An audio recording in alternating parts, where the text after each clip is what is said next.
was talking to actually a friend of Steve's and a good friend of mine earlier in the week when the day that marked the 4th anniversary of his death.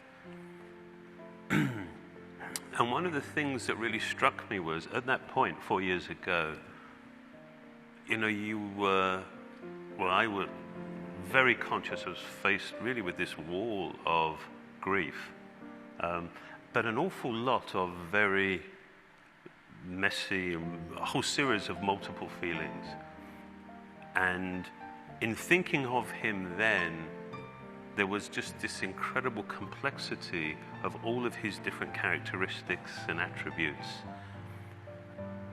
And what has been really quite surprising, I'm not sure really what I should have expected, but over the 4 years that have passed, that so much of that noise and so many of those attributes, they ended up in some ways just receding, and somehow what was essentially him and what really mattered was what's remained in terms of my memory. And quite honestly, what's remained I never would have predicted 4 years ago.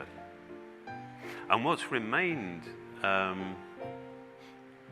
is somehow shocking in how unremarkable in some ways it is, but that it was his very, very simple focus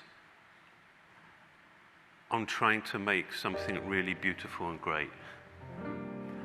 And it really was simple.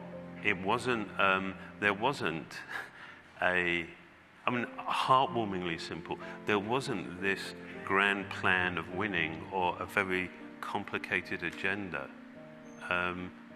That the simplicity seemed almost childlike in its purity and its truth. And what was shocking was, and what I sort of visually remember, is somehow in reaction to that was, I don't think I've ever seen anybody so happy as I've seen him. Just this very simple joy when you sort of realize, actually, this is actually working out. This is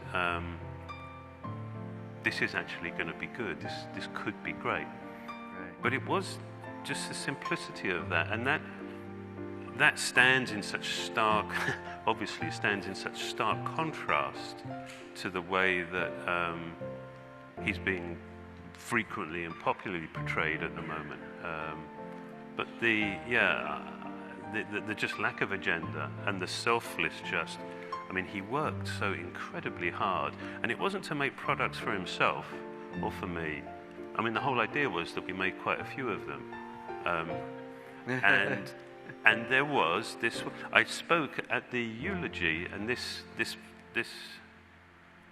I mean, somewhat self-conscious of this because it sounds just a little bit grand, but was very aware that he certainly had a sense of a civic responsibility to make something good.